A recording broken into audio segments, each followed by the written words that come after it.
বাড়ছে করোনা, আসছে আতঙ্কের দিন। সতর্ক না থেকে হেলা ফেলার দিন শেষ। নতুন স্ট্রেনে ভারতেও আক্রান্ত বহু।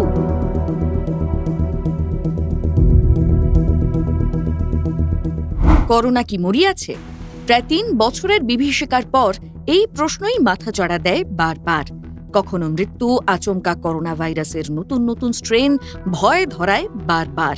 কেউ কেউ বলেন গুজব, আবার মিথ্যে সত্যির দাবানলে হারিয়ে যায় প্রিয়জন। কিন্তু কেরল, মহারাষ্ট্র, তামিলনাড়ুতে ছড়াচ্ছে করোনা ভাইরাস। ইতিমধ্যেই সক্রিয় আক্রান্তের সংখ্যা ২৫০ ছাড়িয়েছে। সর্বভারতীয় একাধিক সংবাদ মাধ্যম সূত্রে খবর, নতুন করে করোনা আক্রান্ত হয়ে মৃত্যু হয়েছে ২ জনের।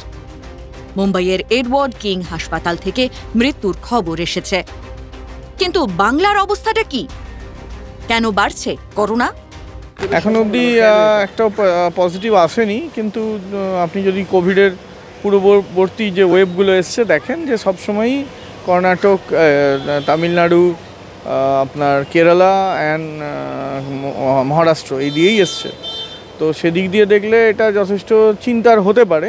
কিন্তু যেহেতু আমাদের সবাই অলরেডি ভ্যাকসিনেটেড এবং আমাদের মাল্টিপল টাইম কোভিড হয়ে গেছে, সুতরাং আমরা কিন্তু কোভিডকে যথেষ্টই প্রিভেন্ট করব, মানে সঙ্গে যথেষ্ট ইজিলি লড়াই করতে পারবো বলেই আমার ধারণা। তবে হ্যাঁ, নাম্বার অফ কেসেস বেড়েছে। তবে যে কোনো ক্ষেত্রে, যে কোনো ইনফেকশানের সিজনাল ট্রেন্ড আছে, হ্যাঁ, ওয়েদার চেঞ্জের সঙ্গে রেসপন্স করে এবং কিছু ক্যারেক্টার চেঞ্জ হলে, যেটা আপনি যদি এখন দেখেন যে সাউদার্ন চায়না, হংকং এরিয়াতে আবার একটা নিউয়ার কেসেস প্রচুর বেশি হচ্ছে, সেই হিসাবে রিলেট করে হয়তো এটা তার সঙ্গে রিলেটেড হতেও পারে। তার জন্য এপিডেমিওলজিক্যাল লিঙ্ক দেখতে হবে যে যারা ওখান থেকে এসছিলেন তাদেরই সঙ্গে এই কেসগুলোর লিঙ্ক আছে কিনা, সেইটা দেখা দরকার। নতুন করে মিউটেশনের কথা বলা হচ্ছে, স্ট্রেনের কথা, মিউটেশন স্ট্রেন তো হবেই।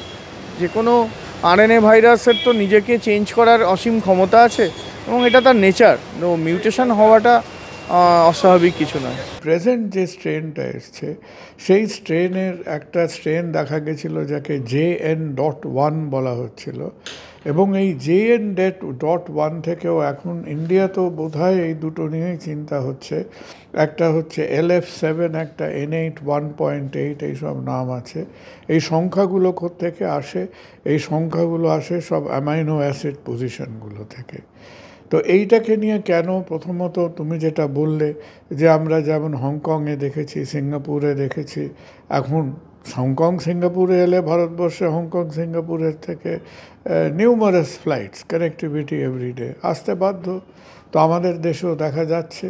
তো এই যে স্ট্রেনগুলোর নাম্বারগুলো আমরা বললাম, তো এগুলো নিয়ে এখন আমাদের নিশ্চয়ই কি বলবো, নজর করতেই হবে। কেন করতে হবে? কারণ এই যে চেঞ্জগুলো হয়েছে, কোথায় হয়েছে?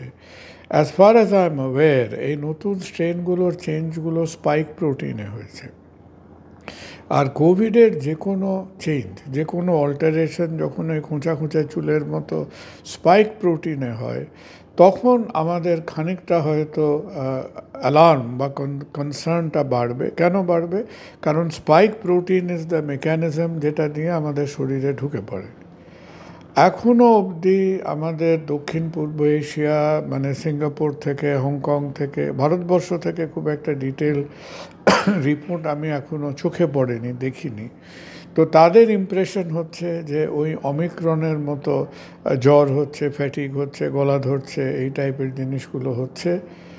একটা সাংঘাতিক, যে ধরো অ্যালার্মিংলি বেশি ফেটাল হচ্ছে, মৃত্যুর হার, সিভিয়ার ইনফেকশন, হসপিটালাইজেশন। এই কারেন্ট ওয়েভে খুব সম্ভব কোভিড রিলেটেড ডেথ মাত্র 2টো দেখা গেছে। এই অবস্থায় আপনার কি করণীয়? ফিরে ফিরে আসা ইনফ্লুয়েঞ্জার মতো কোভিডও মাঝে মধ্যে আমরা দেখতে পাবো। এখন আমরা একটু গা জ্বর করছে, গা গরম হলো, বাড়িতে ফ্লু বলে চালিয়ে দিচ্ছি। তো আমরা কি আর ইনফ্লুয়েঞ্জা ভাইরাস, এটা কত নম্বর ইনফ্লুয়েঞ্জা ভাইরাস, সেটা ট্র্যাক করছি? আমরা করছি না। অবশ্যই কোভিড নিয়ে আমরা ঘরপোড়া গরু। আমাদের দুশ্চিন্তা কেন? কোভিড নিয়ে দুশ্চিন্তা হচ্ছে, কোভিড আমাদের নাড়িয়ে দিয়ে গেছিলো একটাই কারণে, সেটা হচ্ছে লাংসকে আক্রমণ করা। আর একবার লাংসে ঢুকে পড়লে কোভিড একেবারে দাবানলের মতো পুরো শরীরে একটা ভাইরিমিয়া যেটা হচ্ছিল, ইনফ্ল্যামেটরি রেসপন্স হচ্ছিল, সেটা বড় মারাত্মক ছিল। এটা কি বাঁচার উপায় কি স্যার? মানে না, এটা আমার এখনও অবধি যে ইন্ডিকেশন, এটাকে নিয়ে প্যানিক করার কিছু নেই। গলা ধরবে, জ্বরজারি হবে, ফ্লু লাইক সিমটমস হবে, হয়তো অনেকেরই হবে। এক সময় ধরো আমার পাড়ায় 200 জনের মধ্যে যদি 2 জনের গা জ্বর ইনফ্লুয়েঞ্জা থাকতো, এখন 2 জনের না হয় হয়তো 4 জনের হবে। কিন্তু আমরা যেটুকু অনুমান আমাদের মেডিকেল এক্সপিরিয়েন্স থেকে আছে বা বলে, তাতে এটা কি একটা খুব সাংঘাতিক একটা ভয়ার্থ চেহারা নেবে বলে মনে হয় না। সাধারণ মানুষের বিশাল কিছু ঘাবড়ানোর কিছু নেই, কারণ এটা অলরেডি তাদের এগেনস্টে স্ট্রং ইমিউনিটি যথেষ্ট রয়েছে। এবং যাদের মারা গেছে তাদের দেখতে হবে তারা কেন মারা গেছিল। আমাদের ডাক্তারবাবুদের হয়তো টেস্টিং বাড়াতে হবে। আমরা তো টেস্টিং করছিলামই না কোভিডের একদমই। তো এখন যাদের সিমটম দেখে কোভিডের দিকে মনে হবে এবং যাদের হাই রিস্ক পেশেন্ট মনে হবে তাদের টেস্টিং করতে হবে। আবার যাদেরই ধরুন রেসপিরেটরি ইনফেকশন হবে তাদের ক্ষেত্রে যারা শর্ট ডিউরেশন ডিজিজ নিয়ে এসছেন তাদের মধ্যে কোভিড টেস্ট করাটা এখন প্রয়োজন হয়ে পড়বে আবার কিছু দিনের জন্য। যখন আবার এই চিন্তাটা চলে যাবে তখন আবার আমরা বন্ধ করব। কোনো প্রিকশন নেওয়া এখন থেকে? বিরাট কিছু প্রিকশন নিয়ে এখন আর লাভ নেই, কারণ অলরেডি এটা স্প্রেড করে যাওয়া ডিজিজ। এখানে বিরাট কিছু প্রিকশন নিয়ে আপনার লাভ হবে। ক্যামেরায় সুমন দাসের সঙ্গে রমেন দাসের রিপোর্ট, সংবাদ প্রতিদিন.in।